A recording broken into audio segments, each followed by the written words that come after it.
Saudi നാളെ ദേശീയ ദിനം ആഘോഷിക്കുന്നു. രാജ്യമെങ്ങും വിപുലമായ ആഘോഷ പരിപാടികളാണ് നടക്കുന്നത്. പ്രവാസി മലയാളികളും ആഘോഷങ്ങളുടെ ഭാഗമാകുന്നുണ്ട്. 95-ാം ദേശീയ ദിനമാണ് സൗദി നാളെ ആഘോഷിക്കുന്നത്. രാജ്യത്തിന്റെ ഐക്യം, ആതിഥ്യം, സംസ്കാരം തുടങ്ങിയ സ്വഭാവ സവിശേഷതകൾ പ്രചരിപ്പിക്കുന്ന ഔർ പ്രൈഡ് ഔർ നേച്ചർ എന്ന മുദ്രാവാക്യവുമായാണ് ഇത്തവണത്തെ ദേശീയ ദിനാഘോഷം. റോഡുകളും കെട്ടിടങ്ങളും അലങ്കരിച്ചു. രാജ്യമെങ്ങും വലിയ തോതിലുള്ള ആഘോഷ പരിപാടികളാണ് നടക്കുന്നത്. എയർ ഷോ, നാവികാഭ്യാസ പ്രകടനം, സൈനിക പരേഡ് തുടങ്ങിയവ പല ഭാഗത്തും നടന്നു.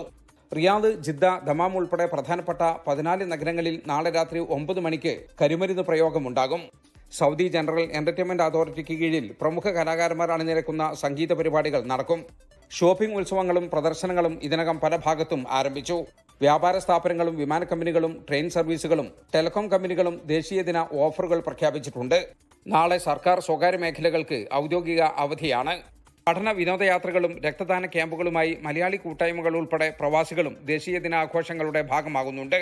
1932 സെപ്റ്റംബർ 23 അബ്ദുൽ അസീസ് രാജാവിന് കീഴിൽ ആധുനിക സൗദി അറേബ്യ രൂപം കൊണ്ടതിന്റെ സ്മരണ പുതുക്കുകയാണ് ഈ ആഘോഷത്തിലൂടെ രാജ്യം. King Saud, king Faisal, king Khalid, king Fahd, king Abdullah എന്നിവരിലൂടെ ഇപ്പോൾ ഭരണം സൽമാൻ രാജാവിൽ എത്തിയിരിക്കുകയാണ്. സൽമാൻ രാജാവിനും കിരീടാവകാശി മുഹമ്മദ് ബിൻ സൽമാൻ രാജകുമാരനും കീഴിൽ രാജ്യം വിവിധ മേഖലകളിൽ വളർച്ച കൈവരിച്ചു. സാമൂഹികം, സാംസ്കാരികം, സാമ്പത്തികം, വിദേശകാര്യം, കായികം തുടങ്ങിയ മേഖലകളിൽ വിപ്ലവകരമായ മാറ്റങ്ങളാണ് രാജ്യത്ത് ഇപ്പോൾ നടന്നുകൊണ്ടിരിക്കുന്നത്. ജലീൽ കണ്ണമംഗലം, 24 ജിദ്ദ. ലോകത്തെവിടെയായാലും ഏത് സമയത്തും 24 വാർത്തകളും ഓഗ്മെന്റഡ് റിയാലിറ്റി പാക്കേജുകളും എക്സ്പ്ലെയിനറുകളും വിശദമായി കാണാൻ ഞങ്ങളുടെ യൂട്യൂബ് ചാനൽ നിങ്ങൾക്ക് സബ്സ്ക്രൈബ് ചെയ്യാം.